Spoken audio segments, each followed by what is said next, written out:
Thanks for tuning in to My Valley, His Victory, hosted by me, Mackenzie Smith, where I interview Christians who love the outdoors and have walked through valleys in their lives. In a world of highlight reels and surface-level relationships, we all have faced hardships. I believe our experiences can be encouraging to others if we have the courage to be vulnerable. 2 Corinthians 1 says, "The Father of compassion and the God of all comfort, who comforts us in all our troubles, so that we can comfort those in any trouble with the comfort we ourselves receive from God." My goal is to inspire you to come to the Creator through His creation and connect you with Christians who have been through similar experiences. I pray that this podcast encourages you if you are in a valley and pushes you to share how God has turned your past valley into His victory.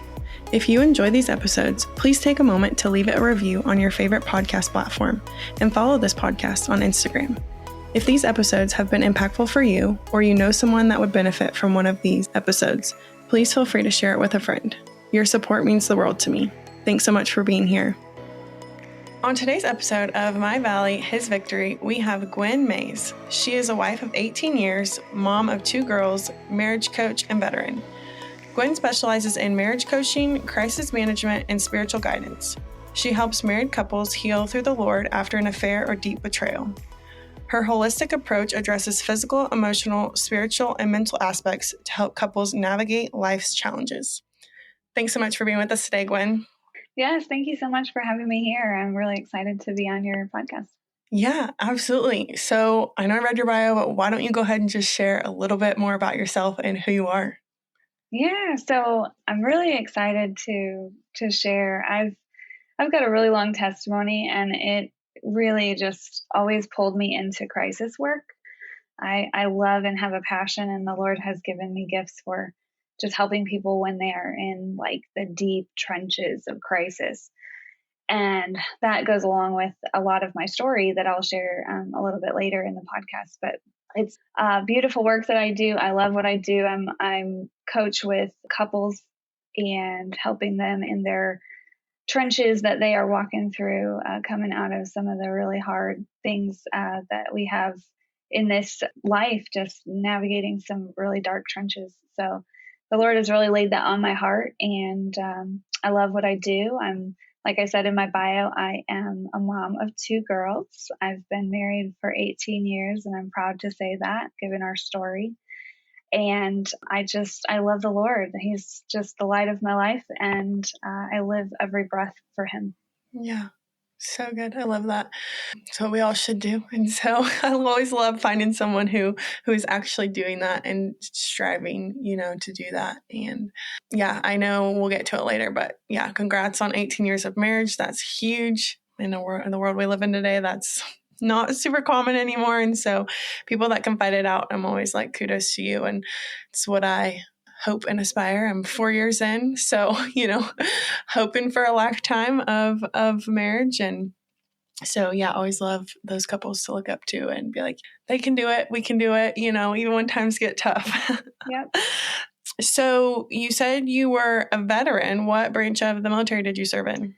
Yes, I served in the Air Force for 5 years, and my husband is actually also in the military. He's currently still serving, and he is serving in the Air Force as well. So we're kind of a military family.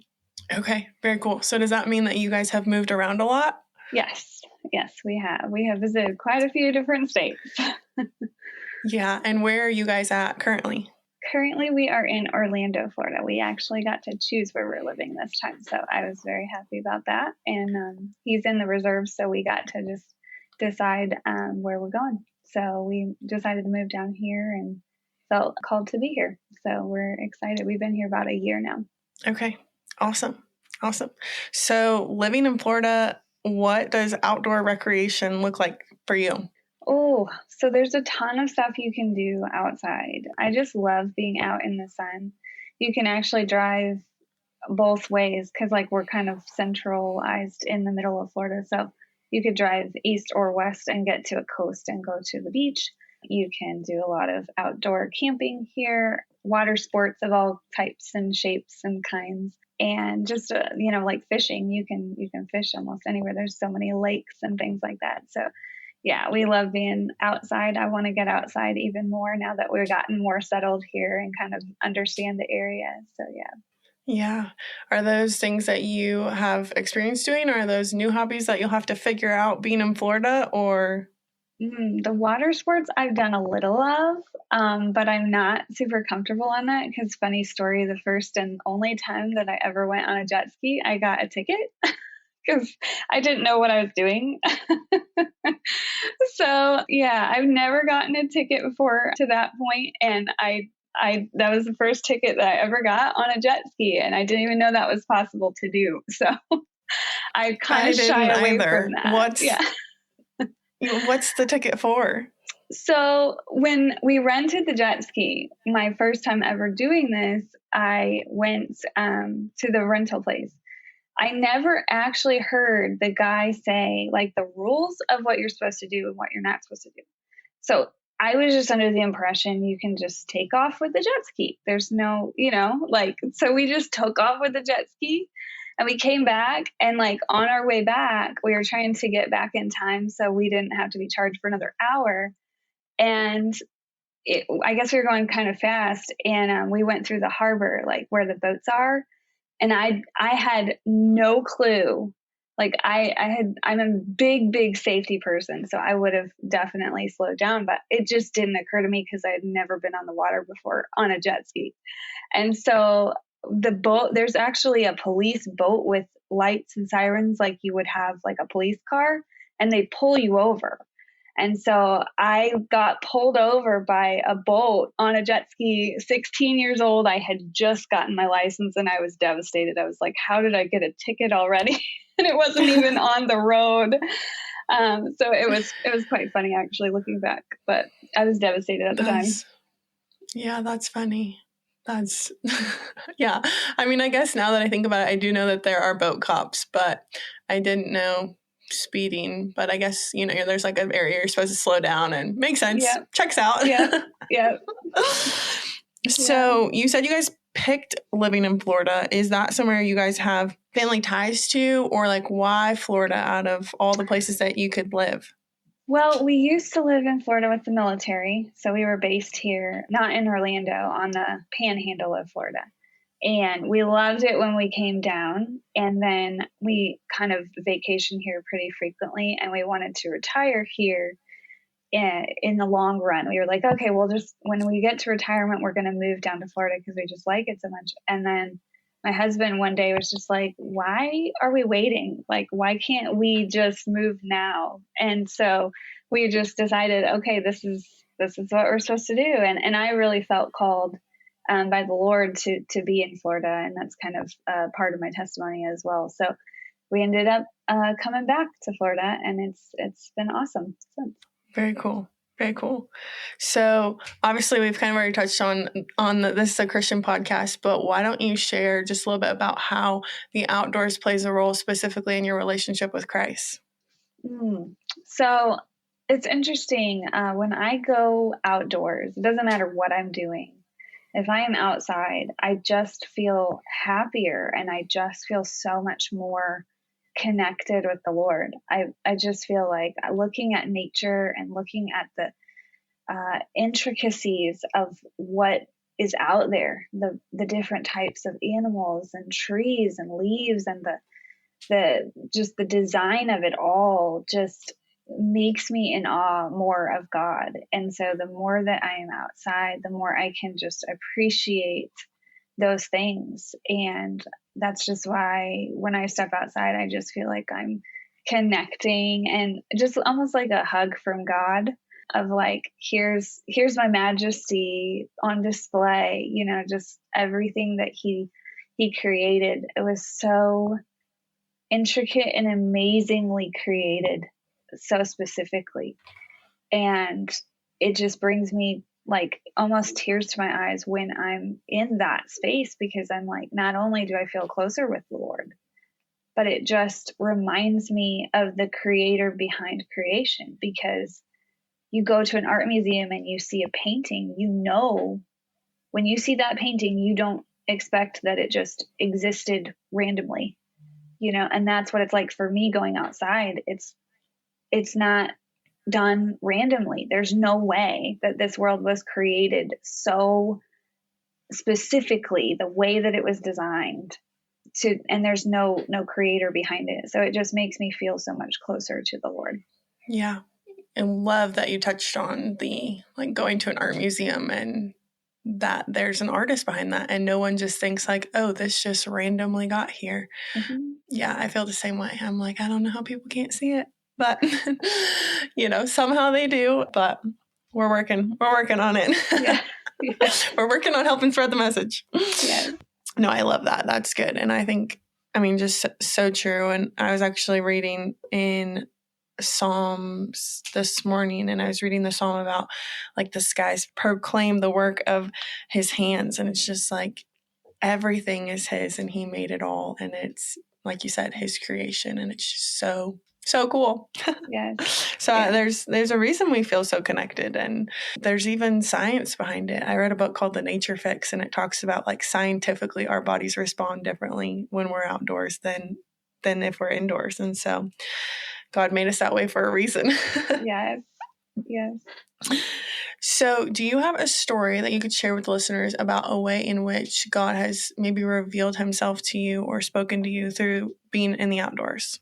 There's been many memories that I could think through. One specifically that just stuck with me was my mom. She had lost her wedding band, and we had been like outside and we were in the woods and we were hiking around, and it was like almost impossible for her to be able to find this wedding band in the woods. Like it was our property that my parents had, and at the time I think we were building our house on that property, and there's like all these woods, and then there's like this trail that you can go back to into a creek.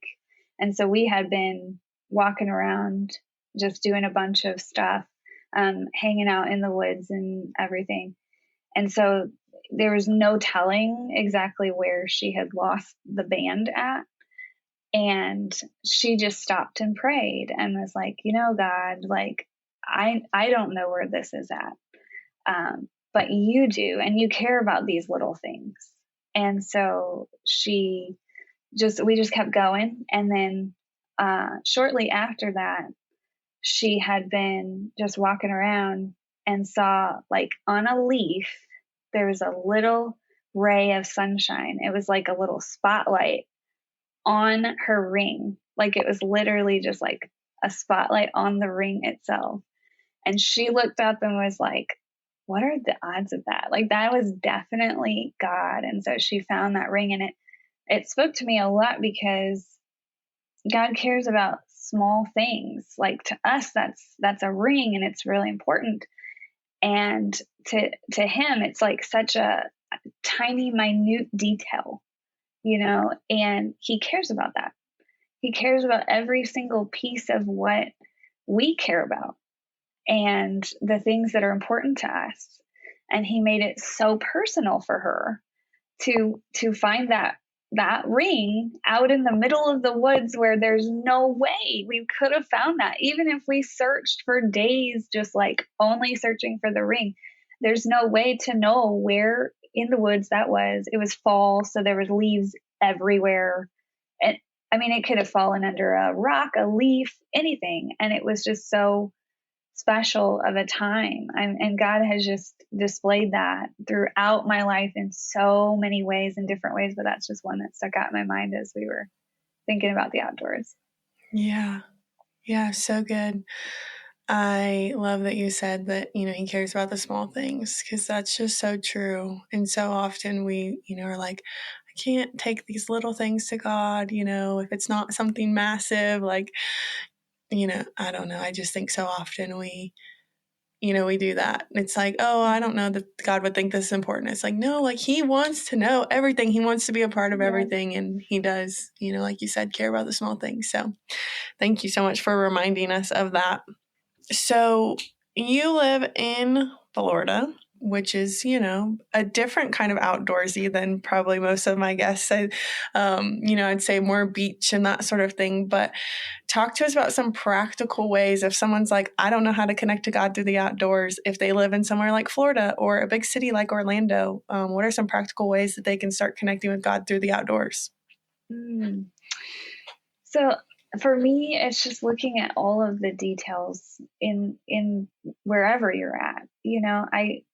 If you're at the beach, I look at the horizon and I look at how massive it looks to me. And I look at the water, and there's actually a beach here where the algae actually glows at night and you can walk through it, and it kind of like, it's really cool. And I look at these things that are so just pausing, to find the little treasures that he has for us in nature, because they're there. Like there's so many layers. Like we walk around every single day and don't notice the tiny little details. But if you start looking at the layers that there are out in nature and out wherever you're at, it might be the woods, it might be you're hiking, or you're going to the mountains, or you're going to the beach, wherever you're going, there is so many layers to what God created for us.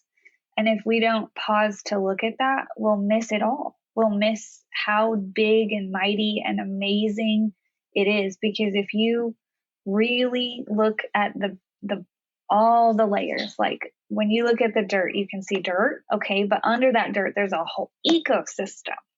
And that's besides the ecosystem that's above it, and the trees and the animals and all of that. And so if you really start to look at every single detail as you go out, you might start to hear from him as you're slowing down, as you're pausing, as you take a breath, and you're not in this fast-paced mode that we are most of the time in, especially in America. We're just going.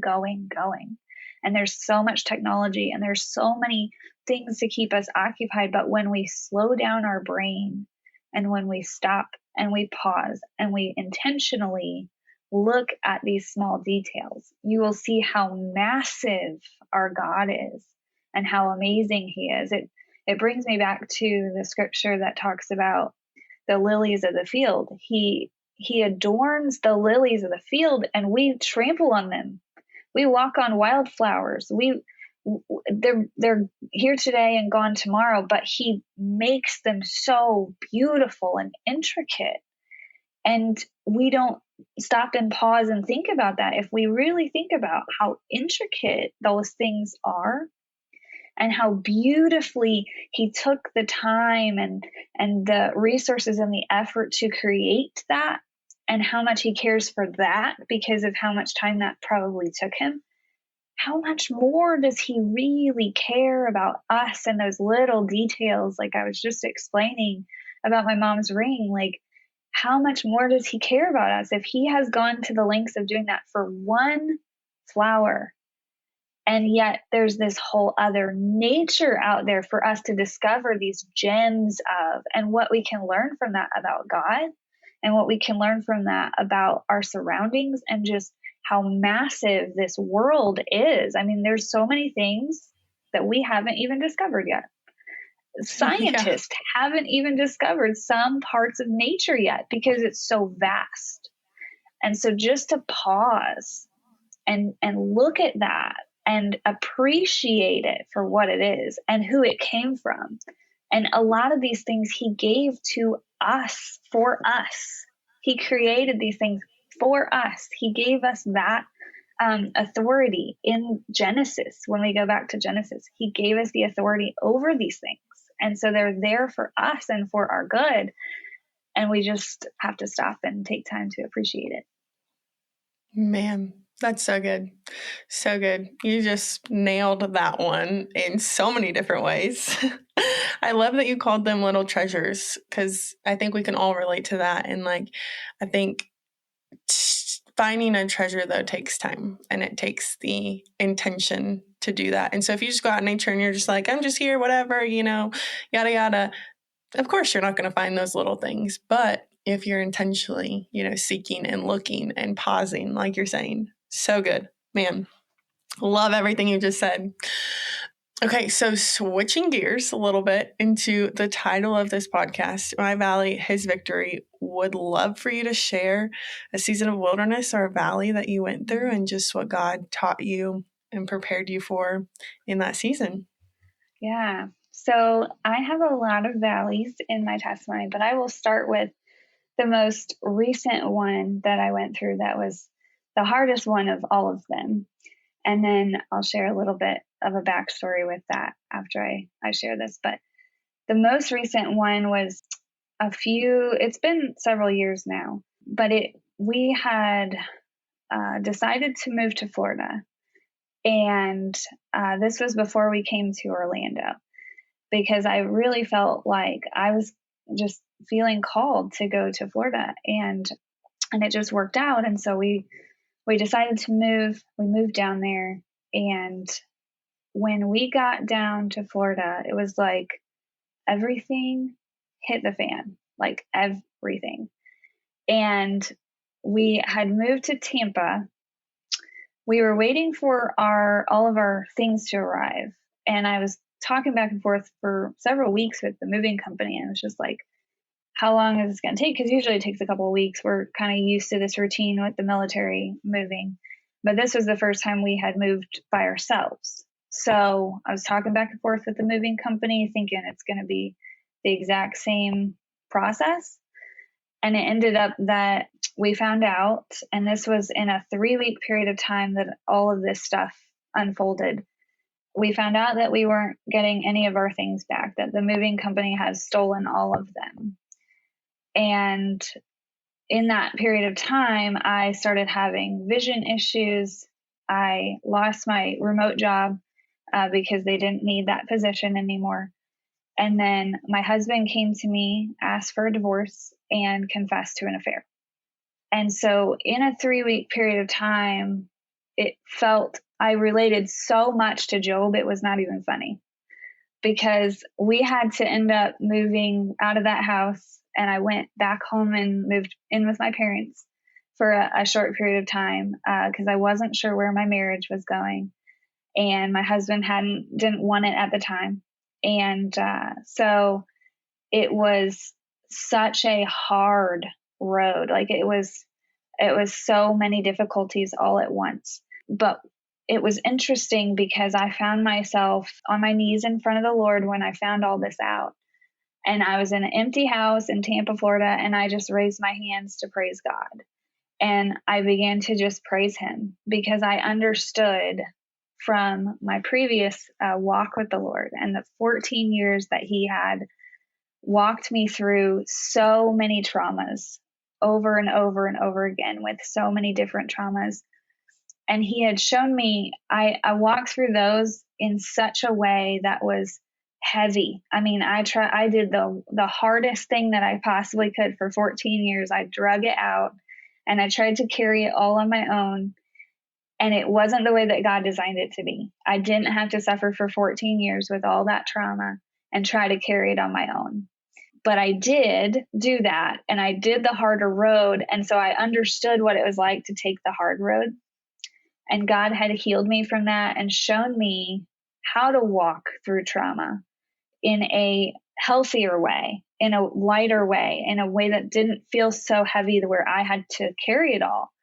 And so he had prepared me for this season of this 3 weeks where everything seemed to just hit the fan and just everything is basically being like taken away. And he prepared me so much that I was ready and I was praising him. And it doesn't mean that I was happy. It doesn't mean that I was thrilled about my circumstances. But what it meant was I understood how to walk through it and fight in the spiritual realm. I knew how to fight this, and I knew how to be able to bring my real raw emotions to him, have those, not be afraid of them, and present them before God and say, help me to walk through this, carry this with me because I can't carry it on my own. So it brought a whole new perspective to walking through trauma. And the previous couple of years before this point, he had called me to help people with my coaching walking through trauma. And I didn't know what it was leading up to, but today it led up to this point where I'm helping married couples go through this. But he used every piece of it, and it was one of the hardest. I would say that's the hardest thing that I've ever walked through. But God's all powerful, and he turned everything around because I'm still married today, and we are thriving. Yeah. That's amazing. Praise God that you guys, did the work and you didn't just take the easy road, which is kind of funny because you're saying that you were taking the hard road before and you learned how to not take the hard road through your trauma. And I think most people would say that where you're on now is the harder road. So could you expound on that a little bit and how this might seem like the harder road, but how does that make sense? Yeah. So our flesh and our body wants to hold on to familiar. And it wants to do that so much that we will go into places that are destructive for us, whether it be our physical or emotional health. It can be a very destructive place, but our body craves it and wants it because it's familiar. And if you think about someone that's like an alcoholic or a drug addict or something like that, they know, you will ask any of them, they know that they're doing something that's destructive to their body, but they continue to do that process and they continue to crave it and they continue to go down that road unless they stop it. And so our body, when we go through trauma, wants familiar, and are familiar with trauma because it's coming when we have trauma, it comes at us so fast and so unexpectedly, because we're not all expecting trauma to happen. And it comes at us in that way so much that we don't know how to process that. We don't know how to walk through it in a healthy way. So the first time we encounter it, unless we take drastic measures to learn how to walk through that in a healthy way, that's going to be our familiar. And so that was my familiar for 14 years, was this is how I walk through trauma. I experienced it at 18 years old when a family member took 71 Tylenol and did not tell anybody for 3 days. And when I came into that trauma, because that burst my innocent world of like, life is good and everything turns out beautifully, that burst that innocence of mine. And so when I hit that trauma for the first time, I didn't know what to do with it. So I just went along with what other people were doing with it in my family. Well, let's just try to make this person feel as happy and comfortable as we can so they don't try to take their life again. And God performed a miracle. They're alive today. So we need to move on and be happy that God did this.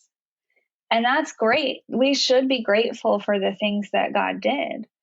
But that was the beginning of my unhealthy view of my trauma, because I'm supposed to just shove it under the rug. And they didn't know any different. They didn't know what to do with it either. And they were probably falling into their familiar. So I was just following along. And that became, I had many rapid traumas through that 14 years. And so it just became a normal for me, a familiar thing that my brain said, this is what we do in this situation.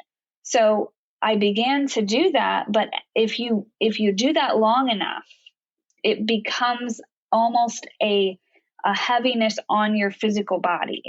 You carry your cells, and your body actually carries trauma inside of it if we don't process that and we don't focus on it in a healthy way with the Lord. Then it will carry that around, and it has memories of that. And it does feel almost like a physical weight that we are carrying. And I was trying to do this, like I ran to the Lord every single time I had trauma, but I didn't know I was holding on to it because it felt so good and familiar for me to just hold on to it like a security blanket, or like an alcoholic going to get alcohol. That was my way of trying to control the situation, is just, I'm strong, I'm good, I'm going to sweep it under the rug, and I'm the strong one so I can keep moving on. And I held on to that for 14 years and then realized I didn't have to carry it all. I didn't have to do all of that weighty, hard, be strong, be the one that fixes everything. No, I didn't have to be that person, that I could crumble and break before the Lord and he would pick up the pieces. I distinctly remember the last time that I had trauma in this unhealthy way. And it was a lot of my trauma surrounds people in my life very closely that have struggled with mental health or suicide. And this last particular one was a friend of mine that I was mentoring, and she was a lot younger than me. But I had mentored her for several years, and we had served together in the service. And I went to work one day, and they told me that she took her life. And I remember it was such a crushing blow that I could not hold all the sound inside anymore. And I just wept and almost screamed. And I tried to like hold it back, but it just came out like all my emotions and all that trauma that I was carrying just like flooded out of me. And I found myself on my knees in front of the Lord. And,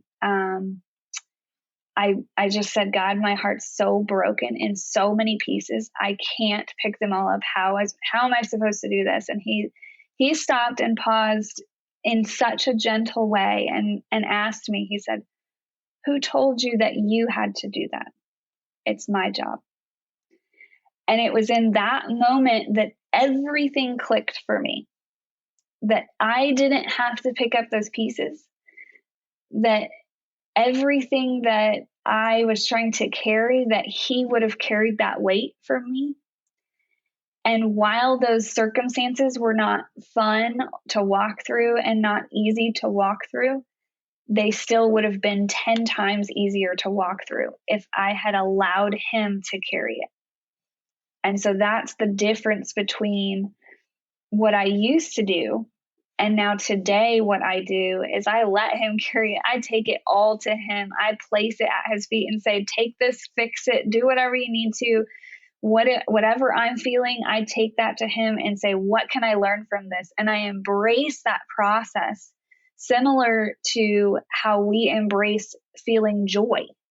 All of our emotions, that's one thing that I like harp on when I teach people, is that all of our emotions are given to us by the Lord, not just the joyful, wonderful, great ones that we love to feel.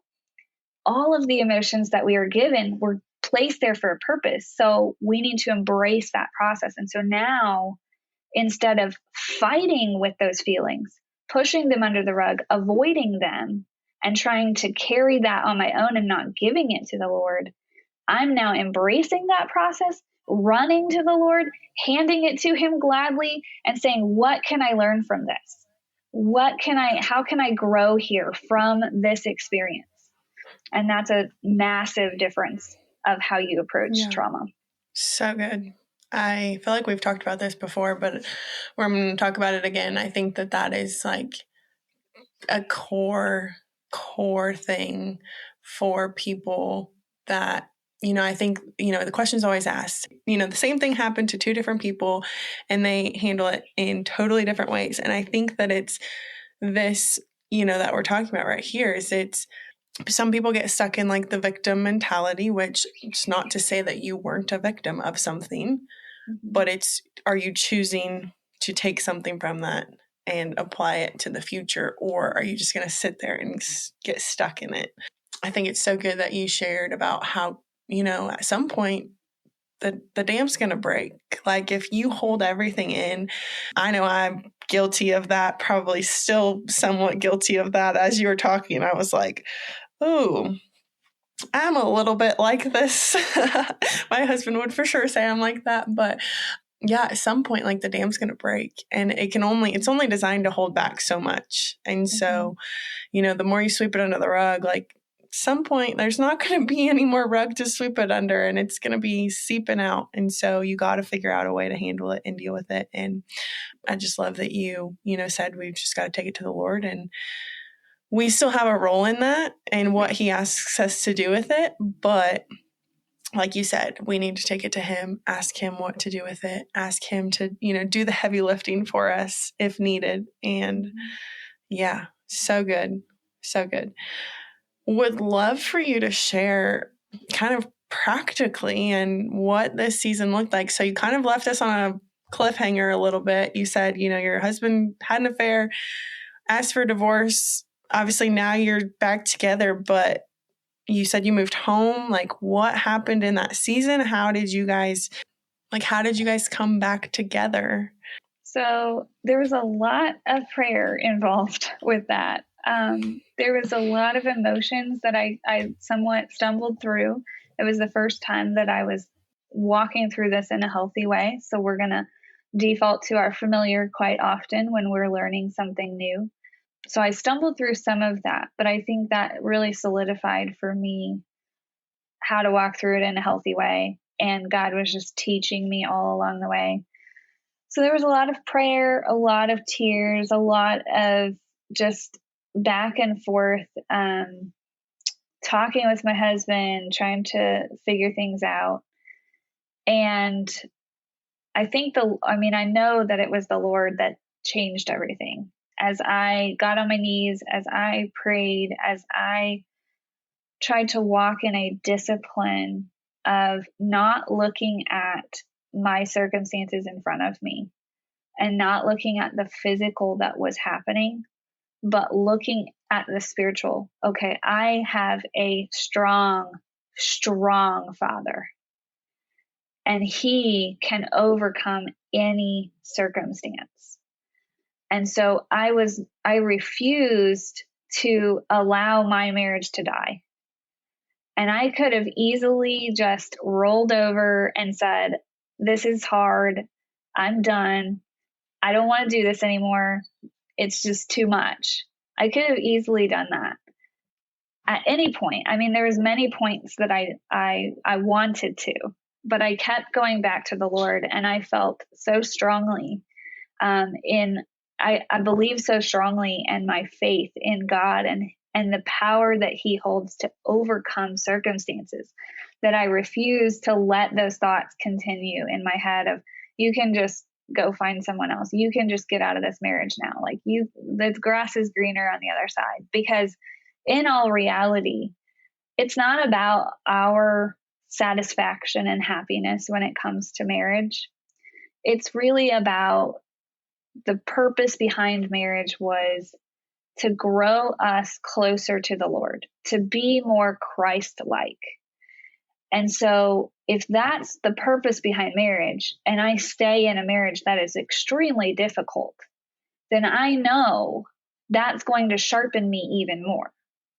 But if I go and look for some other easier relationship, it'll sharpen me, yes, but this is where the rubber meets the road. Like, this is where marriage really reflects the Lord and what he can do. And there was times that I felt hope and joy, because I was like, if this is the darkness that we are coming up against right now, then God has so much work he could do here.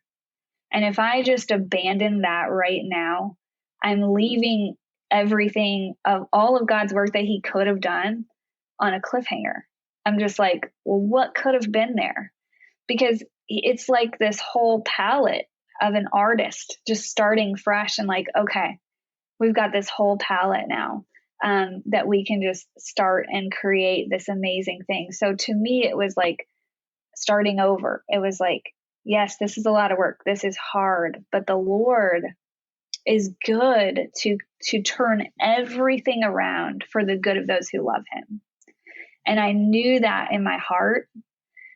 And so that kept me going when it was really, really hard.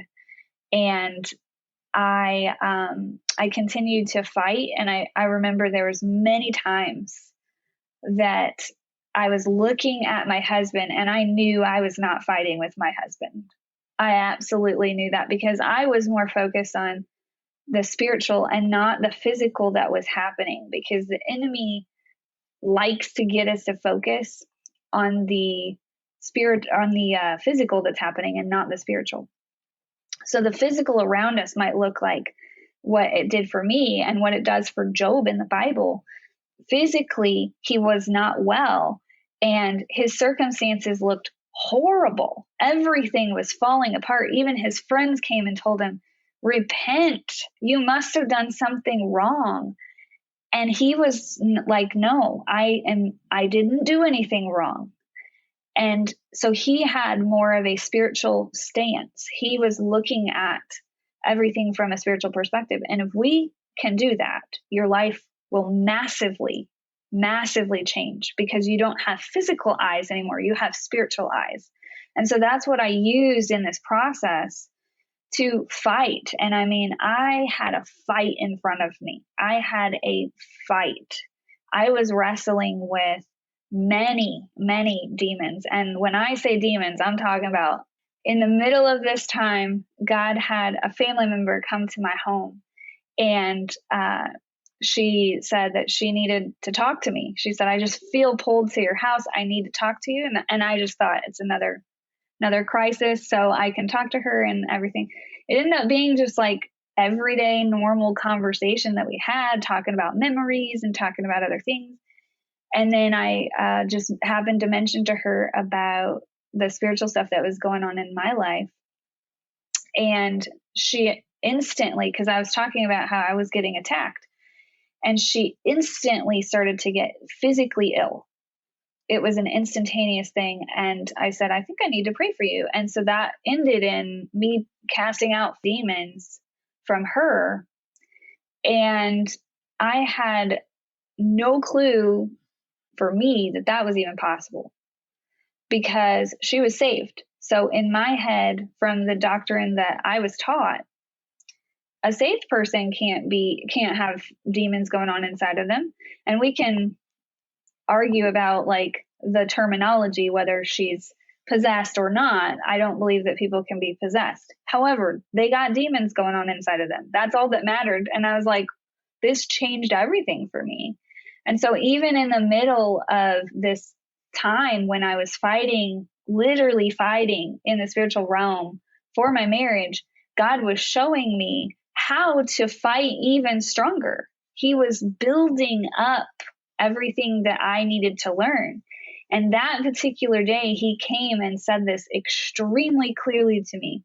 Your ministry has just begun. And I thought, my ministry already began. I thought it was already going. Like, I was coaching people, I'm helping people. And so this is a piece of what he wanted me to see in this fight. And I had to get on my knees. It's all about spiritual discipline and growing inside of you, the fruits of the Spirit. And that is what turned everything around inside of my marriage. And so while I am still praying for my husband to come back to God and church and everything, we are stronger now than we have ever been inside of our marriage. And I see the Lord working, whether or not he is in church or he's doing all of that does not matter to me, because I'm looking at the spiritual and I see change and I see things happening. And so I want to encourage people that are listening. It can happen. You just have to really discipline yourself in prayer life and in your spiritual walk, and fight like you never fought before. But when we fight on our knees. That's how we fight. Yeah. There's the minute you said that, I'm giggling, because the minute you said that, there's a song, and I'm sure everybody knows it, but it's, when I fight, I'll fight on my knees, with my hands lifted high. Oh God, the battle belongs to you. Anyways, I'm giggling because the minute you said that, that's went play in my head, and now I'm singing on my podcast, and this is really awkward. But man, so many good things wrapped up in there. I don't even know where to begin, but I'm going to try. Try my hardest. I think that you mentioned something that's really important, that at the beginning of this about like walking in victory and walking with knowing that the Lord, like you have a good Father who can overcome anything. And so I think that truly, I think, so, we have to have the faith. I'm not saying that God's not going to do it if we don't have the faith, but a lot of times, like, we're going to get what we have the faith for. And I think that we so often don't walk in that victory and in that all of the promises and the overcomer mentality, that God has shared with us. And so I think that that's so good that you looked at your marriage and you're like, I know that this is full of darkness. And if there's all darkness, then that means that God has plenty of room to work. And so I think that was really, really, really valuable that you said that. The other thing was, I think that you touched on another thing we've talked about on this podcast before, but fighting in the spiritual realm, and that is active and that is real. And I'm not the person to probably speak on it, but go study, y'all. Like, I think so often we hear these things like demons and the devil and angels, and we just kind of think of them like mythological creatures, like they just don't exist. Like it's, just this game or this analogy. And it's like, no, this is active. It is real. There's spiritual warfare going around us all of the time. And we have to fight. And the last thing you said, that you just finished on was that we have to pray. And that's like our biggest and most powerful weapon that we have. And so, my podcast that came out this week was literally called Humble Yourself and Pray. And it was all about getting on your knees and praying. So I love it. I love that we're touching on that. So for a listener who's maybe going through a similar season of, learning about an affair, or maybe not even an affair, but having to really fight for their marriage, and maybe one of the spouses is like, I don't think this is going to work anymore. What advice or words of encouragement would you give to someone who's maybe in the middle of that? It's really hard when you're in the midst of a situation like that. And one of the things that I've already kind of touched on, but I'll hammer it home, is looking at things with spiritual eyes and not physical eyes. Because one of the tactics of the enemy is to paint a picture for you, very clear picture of where you're at. And he's always going to paint it in a negative light. He's always going to use every single circumstance that you have and use it for your bad. Just like in the scripture, it says that God it makes everything good for the good of those who love him. So he uses everything for the good of everyone that loves him. And the enemy is going to do the exact opposite. So he wants to use every single circumstance and every single thing that you have going on, and he wants to use that against you. Our brain already kind of defaults to looking at things in a negative way. And so it's easy for us to just pick that up and run with it.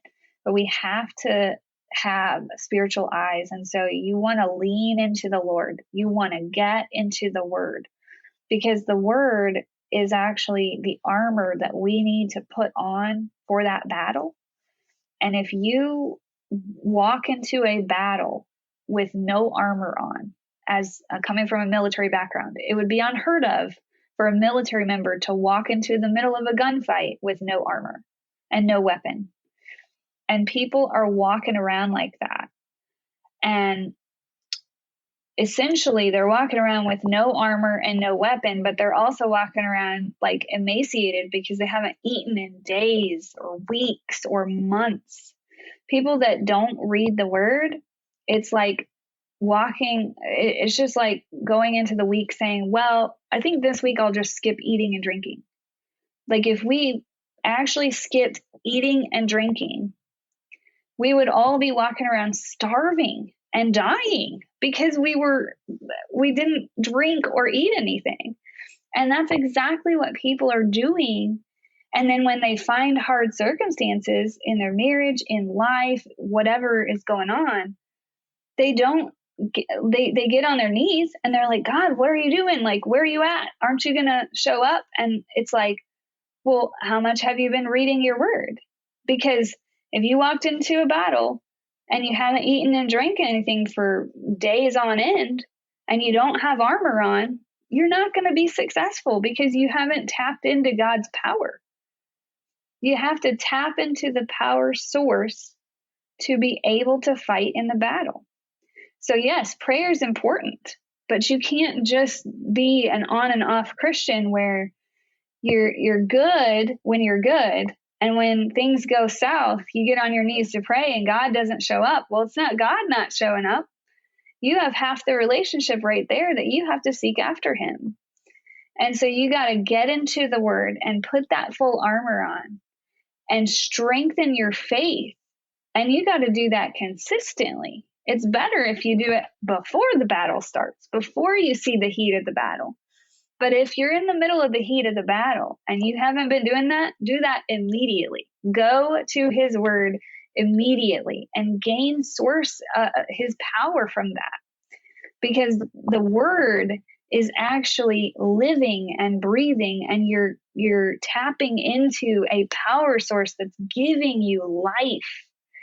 It's giving you nourishment, and that strengthens your body just as we go and eat and drink every day. We don't forget that because we feel hungry if we do. If we get into the God's word and we start really eating that up, you'll get this hunger for it and you won't want to forget it. I remember this year, I started out January 1st. I started out with a goal of reading the Bible in 30 days. And I read the Bible in 30 days, and it was the most life-changing experience for me because not only did I get a different perspective, but after reading the Bible, I was hungry for the word. It was like we talk about in church, like baby Christians, and they feed on milk, so they don't need a lot of substance. But I was looking for like a 5-course steak dinner. I mean, I didn't have enough time in my day to get enough word in, because of how much I had eaten and consumed and grabbed onto in that 30 days. So you will begin to crave it if you start making that a habit. Just like when we eat, we crave food again because we need it. We're hungry for it. So you gotta do that part of it. You can't just come and be a fair weather Christian and just hope and pray that his power shows up. I mean, he will show up in miraculous ways for people. He absolutely will. But we do have to do our part to strengthen ourselves for this battle, because the enemy is strengthening himself all day long. That's his whole purpose and source, is to strengthen his side of the battle. And if we're not doing that, then we are a sitting duck in the middle of a war with bullets flying past, and we have no armor, and we're sitting there starving. We're not going to have enough stamina to even fight back, let alone think through what needs to happen next. So get in the word. That would be my biggest piece of advice right there, is to just strengthen yourself for the battle, and don't look at it with physical eyes. Look at it with spiritual ones. Definitely. Man, Gwen, I could listen to you talk all day. I just, the minute you hear someone just start talking about the Lord, you just, shouldn't say always, but you can gauge just how deep their relationship is with the Lord. And man, I can just tell how much of an impact he has in your life, how close you are to him, and just how connected you are to him, and just the way you speak about things. And man, I know I'm encouraged. I know that there's so many good things that you have shared, and man, I could sit here all day, but can't do that. So I don't even have anything to add to that, because that was great.